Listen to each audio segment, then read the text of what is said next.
One idea. Simple. That's a very, Kathy said a simple idea, but it's an elegant idea. It may not be that simple. It's extremely complex.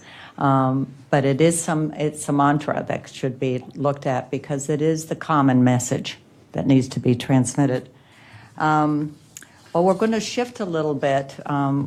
We've heard a little bit, and we have time actually to hear a little bit more from each of you. But we've heard a little bit from your own perspectives in the areas that you worked. I want to shift the conversation to look through the lens of health literacy. So this next question, again, we're still at the systems level. So integration of healthcare delivery has to happen across multiple systems. And we've identified some new systems. We've identified sort of the word that's going to come down from high across systems and providers. So given this systemic barriers and facilitators, what role can health literacy play to promote and support and oversee integration?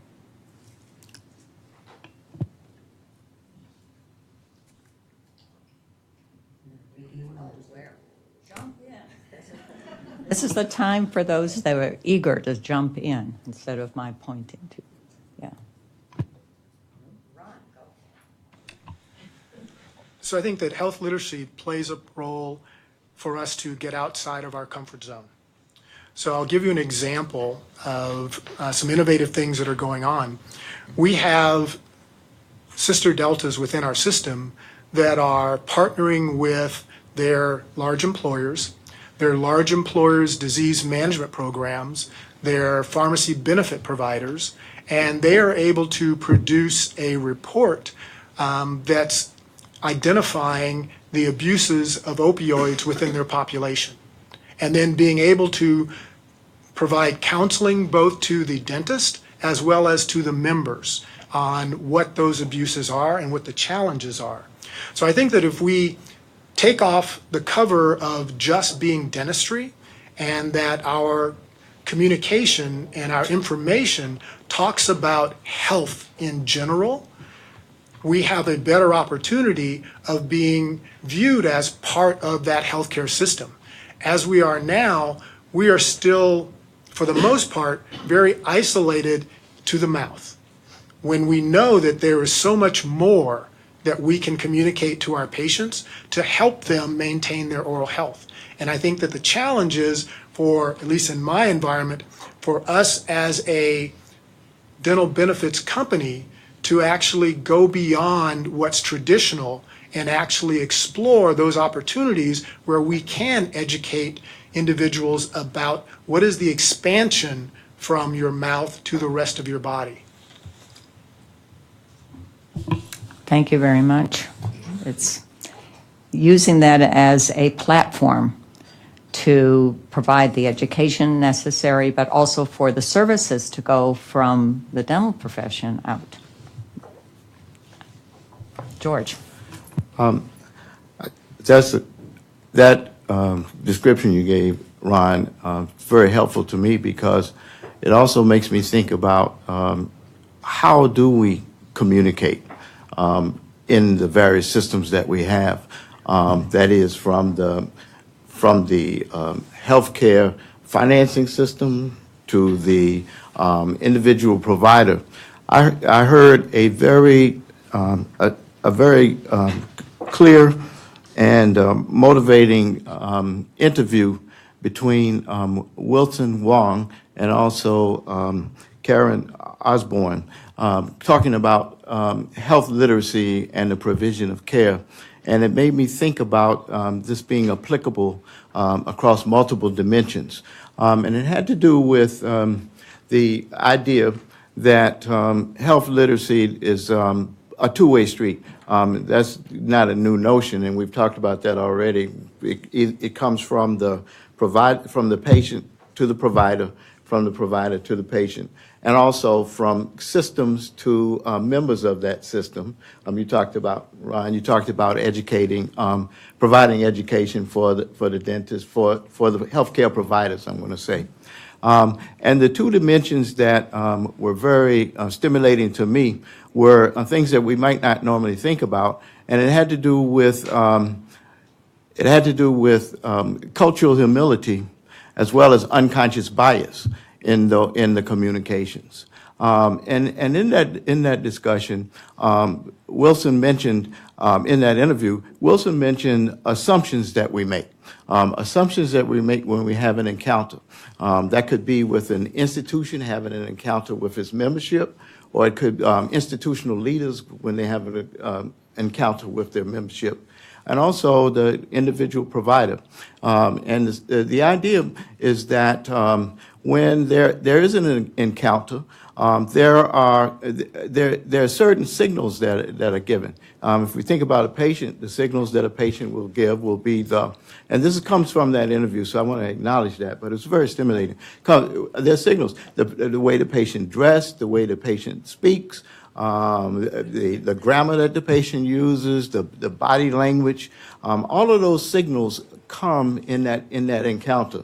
And similarly, when we're speaking with groups, there are assumptions that are made. Who's paying attention? Who's not paying attention? What is the language that is used and the kinds of questions that are asked?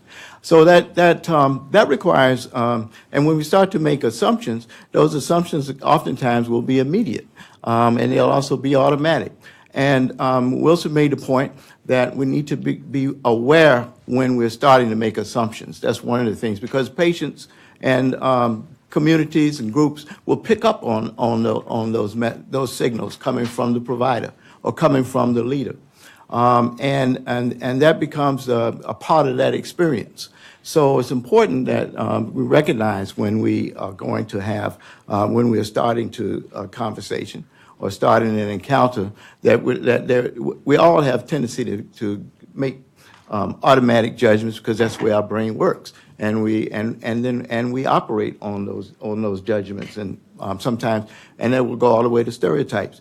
The cultural humility comes in thinking about going beyond cultural competence for leadership as well as for clinicians, to be able to recognize it's going to always be a journey, just like we're in this journey now to integrate oral health and general health.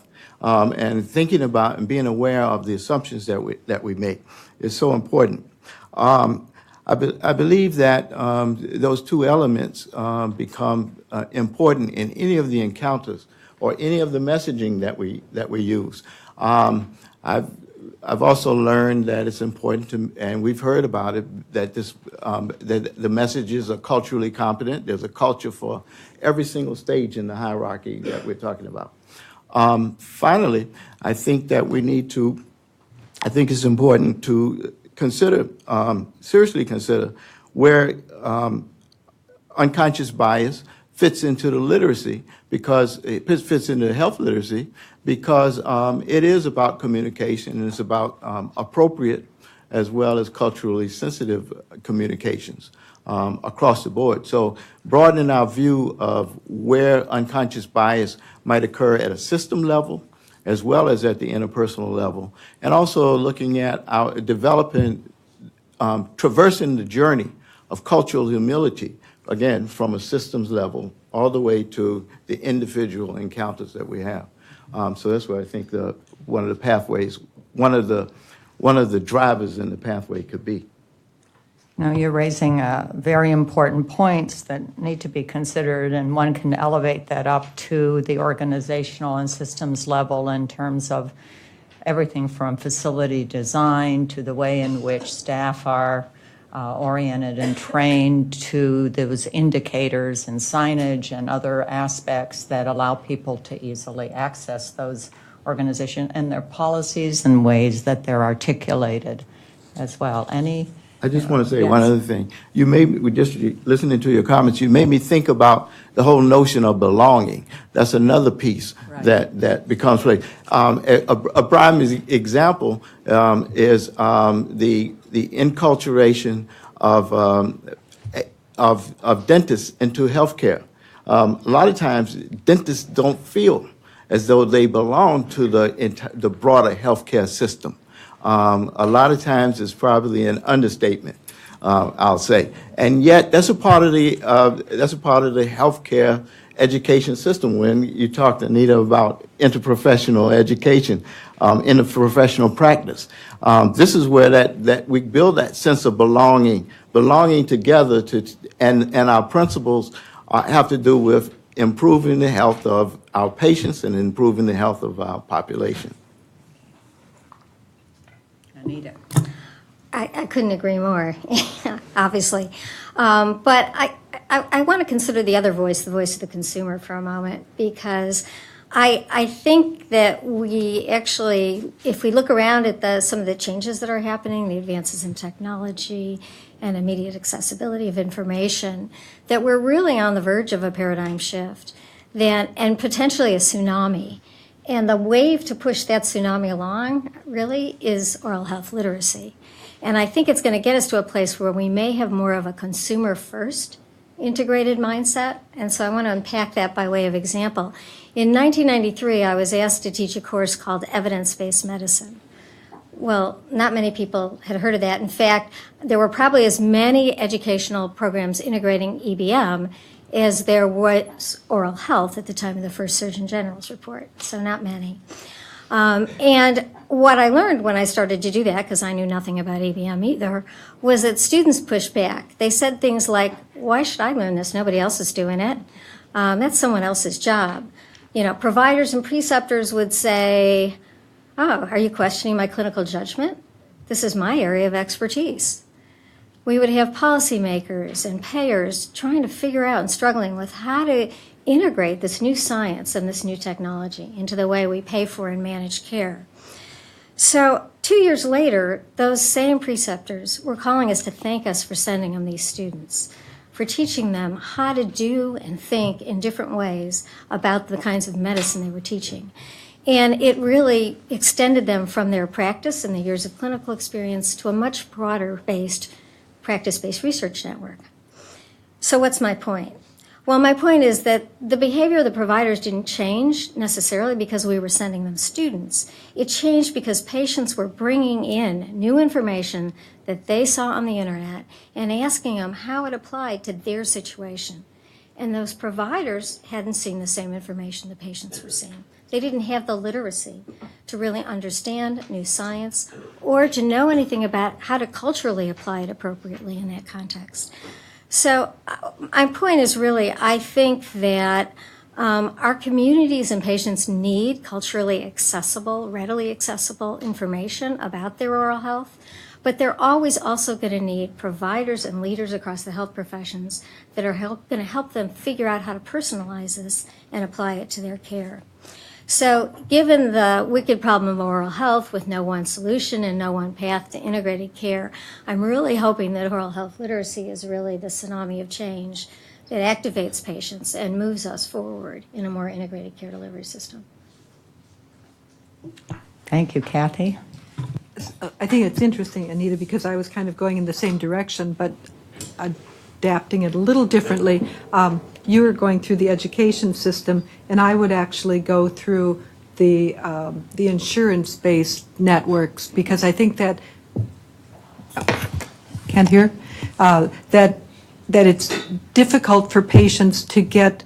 We know there's a digital divide, and I think that for people who have access to any kind of insurance, including Medicaid or especially Medicaid, that if we had health literate information on just these areas where we talked about integration today, pregnant mothers, cardiovascular disease, diabetes, and other chronic diseases, and we had patient-based information that goes out. When you sign up for Medicaid, you get this information packet on oral health, and that these are things that people should be thinking about with their health care, because I know that they aren't necessarily going to get it from their provider, and it's going to have to come a different way for people to be educated on what they could have.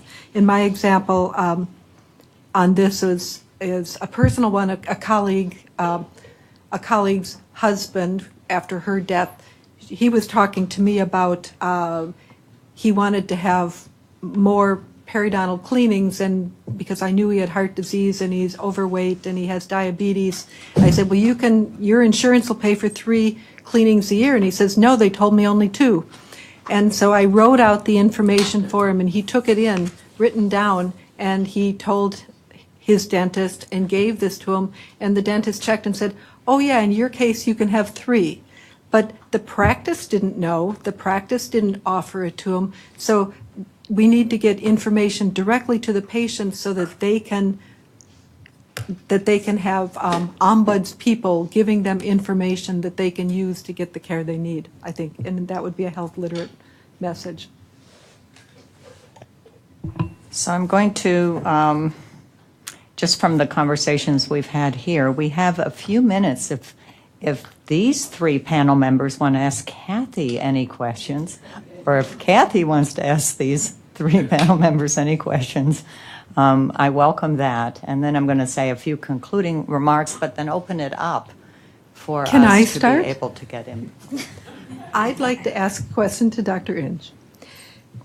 Can you imagine a situation in which the Deltas would approach, say, Blue Cross and say, can we put a program together across Delta and Blue Cross that would approach integration? Actually, about 15 years ago, Delta Dental of Minnesota and Blue Cross Blue Shield of Minnesota implemented a pilot program that provided dentists with screening tools for diabetes, and based upon the dentist's determination of those screening tools, they would then recommend additional services for that patient. So in siloed events, those things have happened. Yes, there is a discussion at a systems level for the Delta system to look into a national plan design that would offer those types of benefits. But the challenge is whether or not the employer has the mindset to take care of their employees' health as opposed to providing them with a dental benefit as a employment incentive. Those are the real challenges that we have. There are individuals like myself that sit at every Delta that look to find ways to integrate oral health and overall health, and it's in most of our mission statements. But because of our siloed position between dentistry and medicine, there's not a clear path.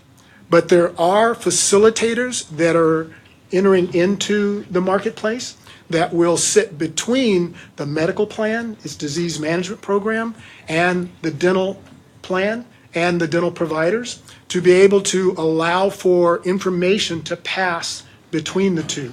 Currently, our systems speak different languages. Even though it was a requirement that all benefit systems be able to accept ICD codes, it stops short of saying ICD codes need to be used in adjudication. So for most dental benefit plans, sure, we'll accept the code, it just doesn't do anything. So we have to get to the point where it actually has an impact on what that plan design is. That's a real challenge because it means a system overhaul, which runs in the millions of dollars. And unless there is an employer who is willing to pay additionally for that, it's very difficult to move in that direction. Okay, so I think what would be useful is to get questions from our roundtable members, and then we can continue on. Yes, Dr. Smith? Well, thank you very much. I wrote notes and notes of just questions to ask you.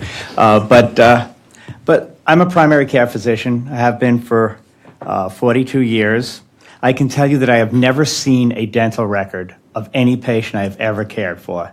I wouldn't even know what they look like. I doubt I could understand them if I read them. But you know, when my patients come to see me, I am participating in an insurance plan. They know what it will cost them. It'll cost them whatever the copay is, and maybe there's an initial deductible. But it predominantly pays for my care. When I go to the dentist, my wife says, don't even bother signing up for the dental insurance because it doesn't even cover the copay. It covers such a tiny fraction of the bill that dentist hands me for all the dental work that it's almost irrelevant whether I have dental insurance or not. Now, I don't know whether I only work for dental-hating organizations. I don't know that because I've always worked in the healthcare industry dominated by physicians. But I don't know how I can make a referral of a patient who is not on Medicaid, that's the one group that does get dental care, to someone when I know that they're going to pay 90% of the bill.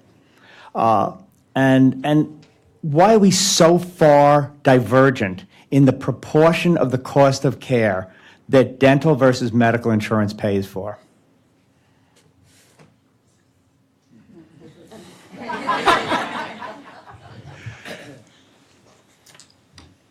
You raise a very good point in regards to the disparity between dental benefits. And you notice that I say dental benefits and not dental insurance, Right.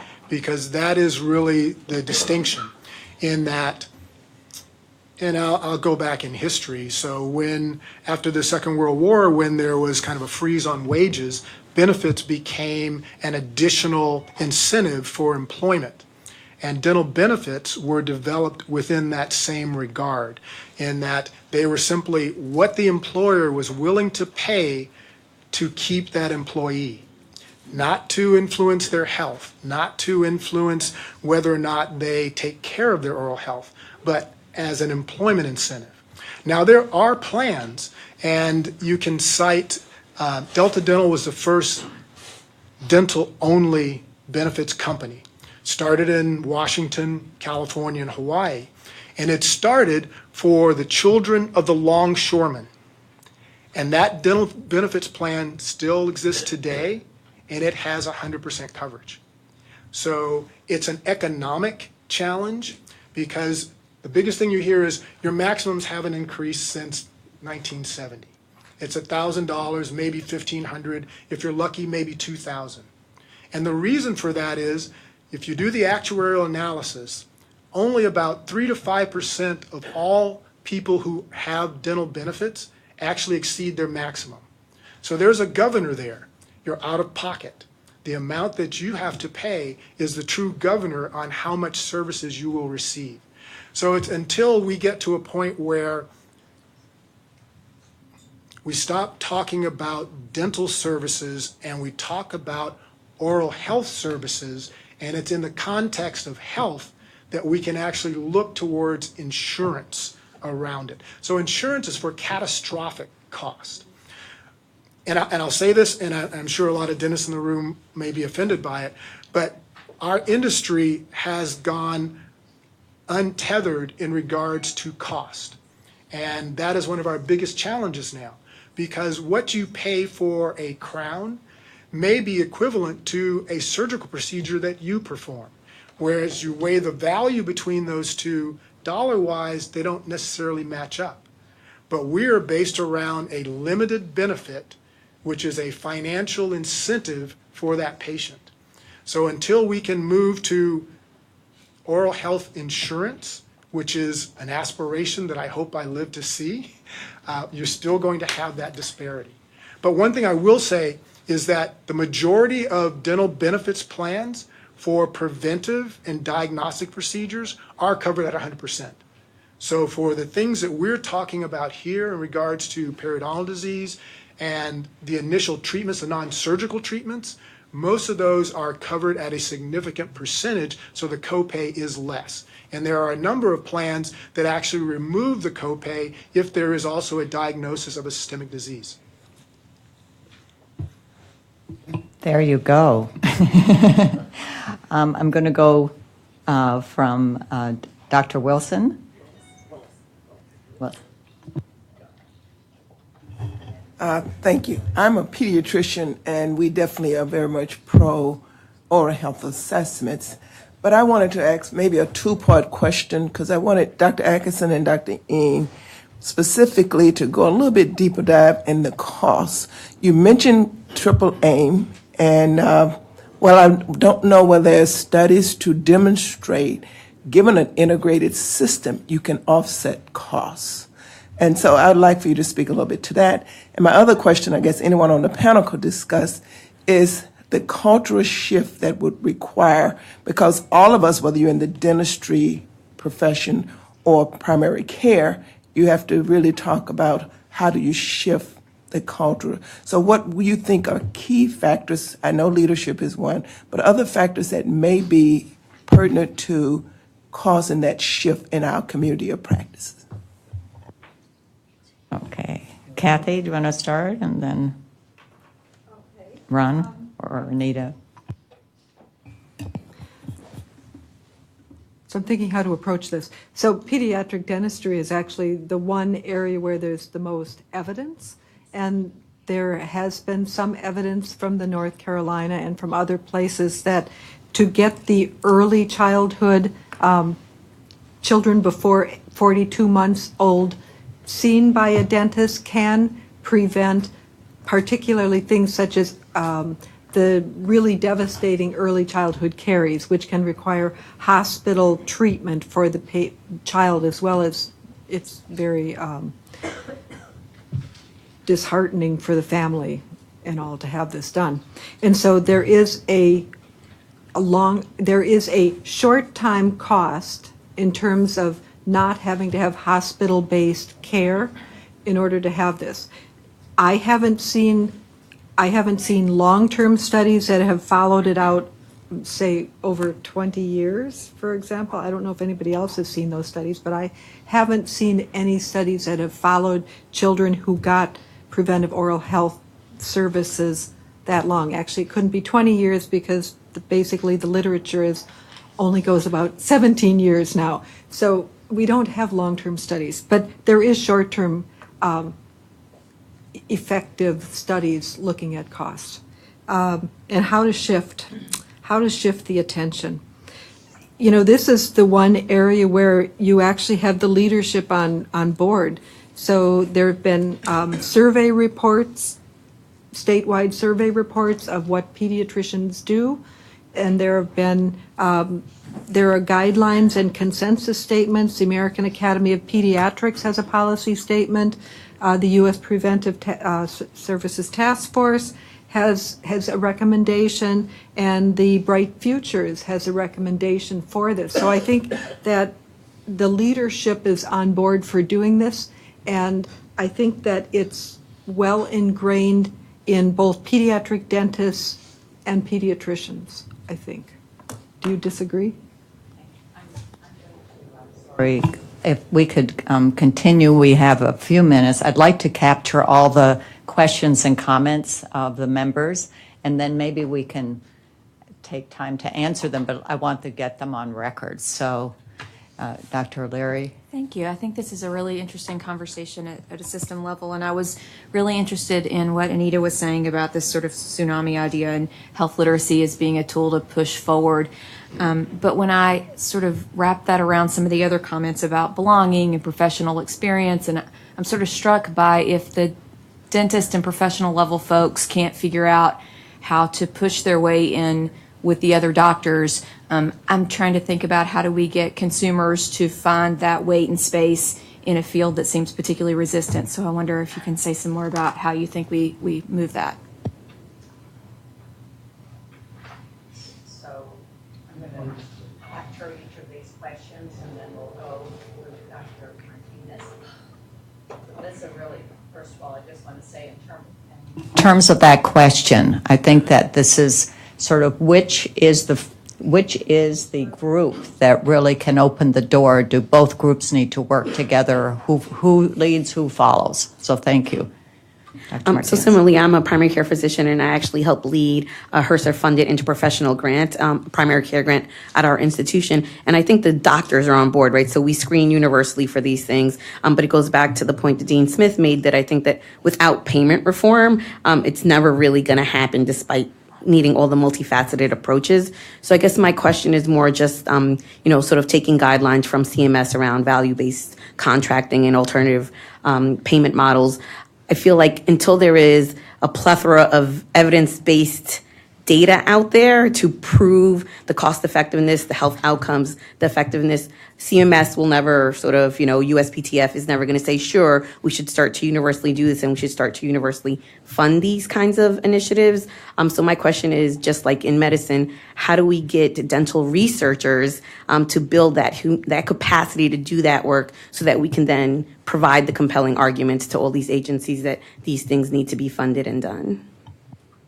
Another simple question. Thank you. But a very important one in terms of the knowledge generation aspect and how we design our RFAs and funding opportunity announcements and how we bring these really important integrated questions to the front. Dr. Davis. I have a suggestion based on what I'm hearing from you all and my research with patients and doctors, primary care, OB, peds, in family medicine internists, and trying to and asking them, would you do a CME on this, that, or the other? No, I don't care about that. Here's my tip.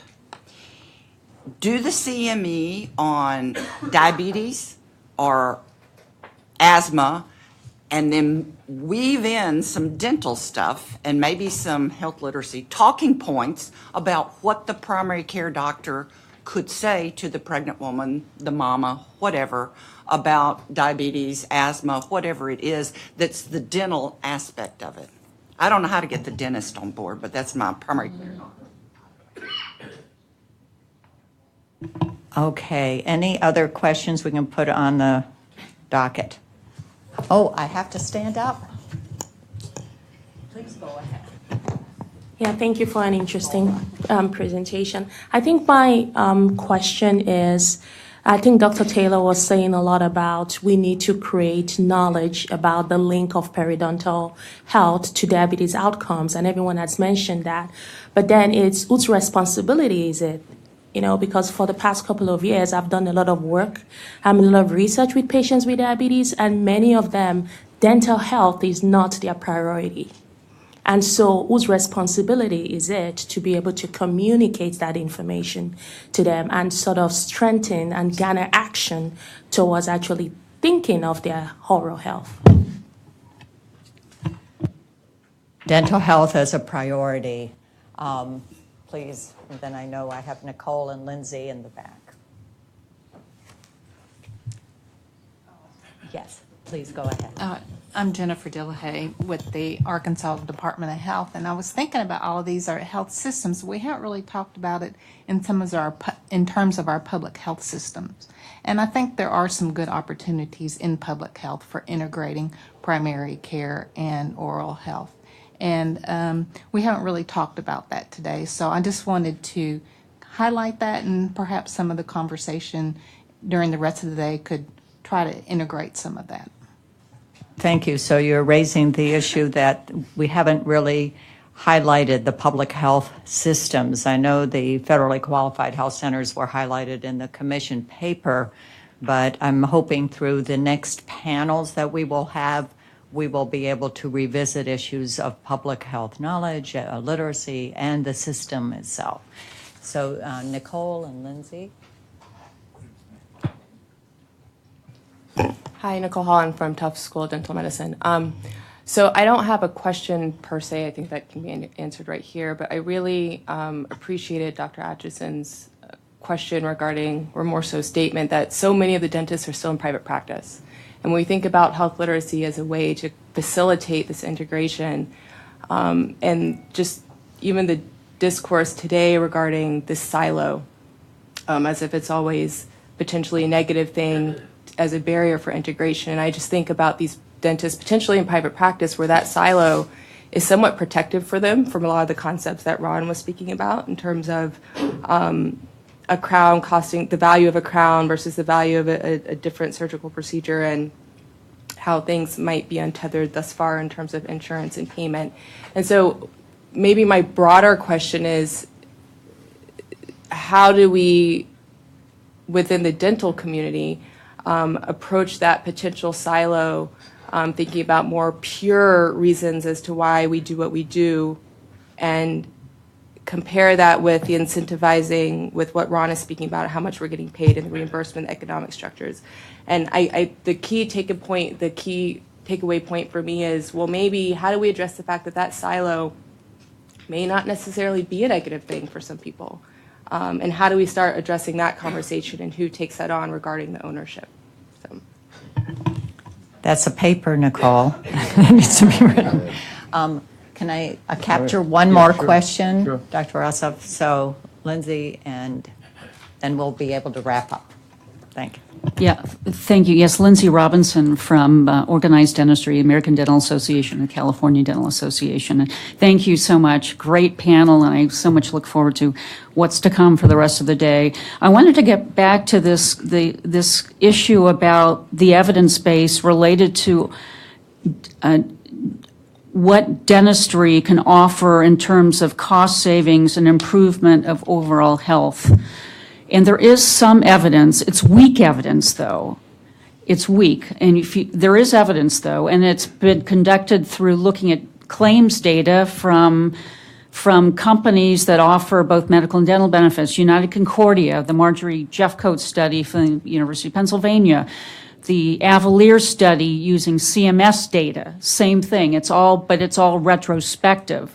So what I think we need is a prospective, a pilot, to very carefully lay it out, design a study that will give us a stronger level of evidence to determine if there are some dental benefits or dental services that could be offered to patients, especially those with chronic diseases, and reduce the cost of managing their chronic disease, especially in terms of hospitalizations, use of pharmaceuticals. I think that would be huge. I'm not sure how to get that done, who should be responsible for that, but I think maybe, I'm hoping maybe at the end of the day we can we've got some great minds in the room and those listening out there who can help figure out how we can gather that data and whether or not there isn't, the connection is related to the inflammatory component, or if it's around health literacy and oral health literacy messaging on both sides of the equation, both on the general health care side and the dental care, oral health care side, those messages that improve a patient's ability to understand how to better take care of themselves, and how our systems need to be designed around ensuring that those messages are there and they're consistently provided. Well, let me say that, first of all, thank you so much for your comments, your questions, your ideas. I'm glad that this is just the first panel because what you have identified is going to permeate the discussions for the future panels. I wanted to thank our panel members for their time and effort and careful and really rich comments that are made. And Dr. Rosoff, I think we're ready to move on to the next steps. So thank you. And thank you, Dr. Kleiman. Thank you very, very much. And thank you to the panel members and Dr. Atchison. I just want to make one comment as we talk about integrating oral health and general health, and specifically related to perhaps some experiences we have in New York at the level of the Department of Health. I chair the committee there on quality and office-based surgery, and we have done quite a bit to assure anesthesia practices, environment of care, and adverse events, etc.